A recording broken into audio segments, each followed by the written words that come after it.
I never imagined that painting my daughter's wheelchair would lead to me, the town's police chief, arresting our HOA president in my own driveway.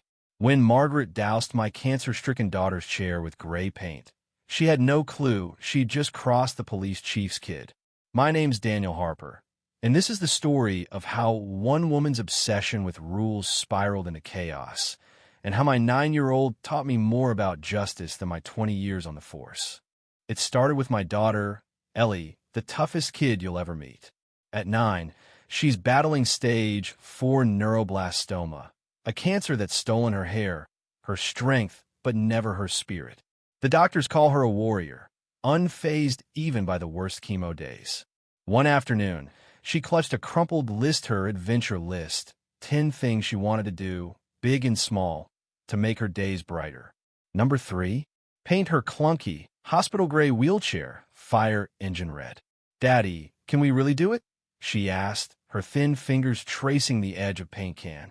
Mrs. Coleman might get mad. I knelt beside her, the gray chair a daily reminder of her fight. "Sweetie, this is your chariot. Nobody tells you what color it can be."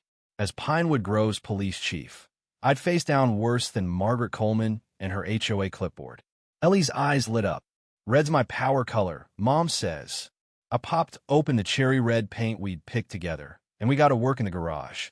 With each brushstroke, that dull chair transformed into something vibrant, alive. Ellie wasn't a sick kid, then just a girl customizing her ride, clapping her frail hands, her beanie slipping to show patches where her curls used to be. My wife, Laura, snapped a photo of our paint-splattered hands raised in triumph. "This one's going on the wall," she said, smiling. We finished by sunset, Leah VYing the chair to dry. Ellie fell asleep early, happier than I'd seen her in weeks. On the porch, Laura warned, "You know Margaret's going to lose it." I shrugged, watching fireflies. Let her try. Some fights are worth it. I didn't know how right I'd be. Next morning, Ellie insisted on rolling her red chariot to the bus stop to show her friends, Emma and Tyler. Their excitement made breakfast feel almost normal, like cancer hadn't invaded our lives. Then came a sharp knock. Margaret Coleman stood on our porch, her stiff blonde bob matching her pressed khakis and Pinewood Grove polo.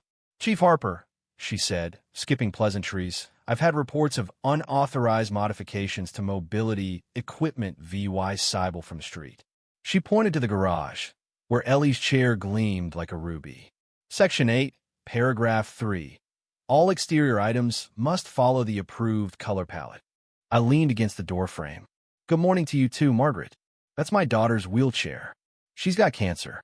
Painting it red matters to her." Margaret's face stayed stone cold. "Rules are rules, Chief. Gray, beige, or white. You've got 48 hours, or the committee will fine you daily." She handed me a violation notice and turned to leave just as Ellie rolled up, a sign on her chair reading, "Ellie's Racing Machine." "Morning, Mrs. Coleman," she called. "Red's my power color." "Like it." Margaret glanced at her, then at me. 48 hours, Chief. No exceptions." That afternoon, I called a lawyer buddy, Tom, who confirmed the Americans with Disabilities Act trumped HOA nonsense. I printed the regulations, ready for a fight. But Margaret moved faster. A certified letter arrived, announcing an emergency HOA meeting to address our willful violation. Laura frowned. "She's been photographing our house, Daniel." Ellie, too. A cold calm settled over me, the kind I get before a tough case. "She's got no idea who she's messing with." That night, tucking Ellie in, she asked, "Do I have to change my chair back, Daddy?" Her voice was small, her eyes searching. "No, princess. Some rules are wrong, like when Rosa Parks wouldn't move on that bus." She nodded solemnly. "My teacher said good people sometimes break bad rules." I kissed her forehead, amazed by her wisdom, and stayed up late researching. If Margaret wanted a war, she'd get one. Dawn brought another knock. Margaret, clipboard in one hand, a spray can in the other. Final warning. The committee met. "You've got until noon." I handed her my ADA folder. "Your rules don't hold up, Margaret. This is about my daughter's dignity." Something flickered in her eyes, doubt, but she snapped, "Our attorney disagrees. Your badge doesn't make you special." Noon. As she walked away, the spray can swinging, a chill hit me. Would she really go that far? I took a personal day, instinct screaming to stay home.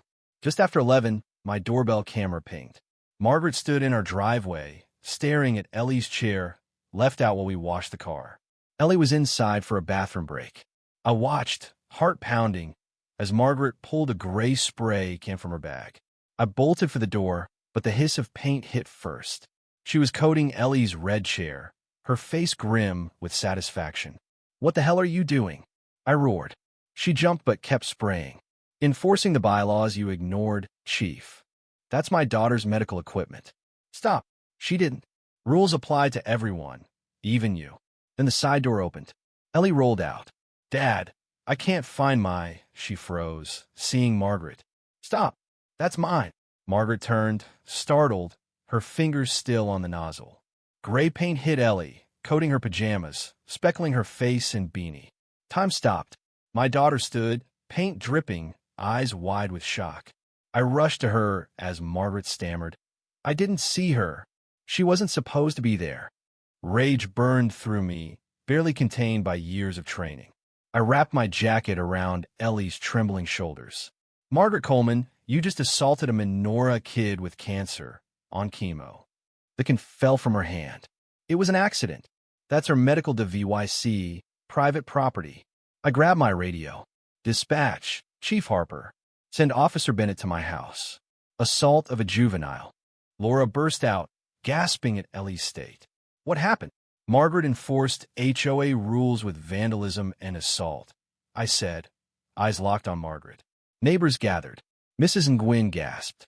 Jake Miller, whose son knows Ellie from school, started recording. Margaret's voice rose. "You can't arrest me over community guidelines." "Not for guidelines," I said. "For criminal damage and assault. That paint could kill my immunocompromised daughter." Laura rushed Ellie inside to wash off the toxic paint. Her skin was already red. Margaret paled as Officer Bennett arrived, his face hardening. He'd brought Ellie ice cream after her first chemo. "Mike, what's going on?" She vandalized Ellie's chair and sprayed her with industrial paint. "Charge her." Margaret shrank. "Please, I've run the HOA for 15 years. This'll ruin me." Mrs. Nguyen snapped. "You should have thought of that before attacking a sick kid." Bennett cuffed Margaret as neighbors watched the mighty HOA president loaded into a patrol car. Jake's video spread like wildfire. HOA Karen attacks cancer kid, trending by evening. Ellie developed a rash, landing her in the ER. The doctor warned of chemical pneumonitis, a risk with her weak immune system. My phone buzzed with support, news van circling. The HOA board ousted Margaret, issuing an apology and drafting medical exemptions. That night, in Ellie's hospital room, a text came from an unknown number. "I never meant for this to happen. I was doing my job. MC." I didn't reply. Some apologies are too late. But the next day, a delivery truck brought a custom sports wheelchair candy apple red, Ellie's name in gold, from Pinewood Grove neighbors. The card read, "Some rules are meant to be broken." 3 weeks later, Ellie's health worsened, her chair still in repair. I pulled into our driveway after a shift and froze. Margaret sat on our steps, clutching a package, her polished look gone, faded jeans, limp hair, tired eyes. "Chief Harper, I won't stay. I brought this for Ellie." She handed me a box, cherry red paint, a detailing kit, a gift card for custom wheels, and a due 3,000 check for repairs. "Enveloppe est amendée HOA bailo, exempting mobility de vice." "It's my money, not the HOA's," she said, eyes down. "I can't undo what I did. My husband left, took our son. The judge called me controlling. I've been clinging to what I could manage. No excuse." She pulled out her phone. "I found a Boston specialist for Ellie's cancer. I arranged a video consult next Tuesday. My sister, Katie, had it. She didn't make it." Laura appeared, surprised but softening when I showed her the package. "Ellie's VYing a good day. Want to see her?" Margaret hesitated but followed. Ellie, surrounded by art supplies, looked up. "Hi, Mrs. Coleman. Like unicorns?" "I'm drawing one." Margaret, cautious, said, "It's beautiful. You're talented." Ellie beamed when I showed her the gifts. "Can we add glitter?" She looked at Margaret. Want to help design it? That weekend, our driveway became Operation Awesome Wheels. Jake, a former graphic designer, sketched designs. Mr. Thompson, a retired mechanic, brought tools. Kids tossed out wild ideas. Margaret quietly set up snacks, watching Ellie with a mix of sadness and awe.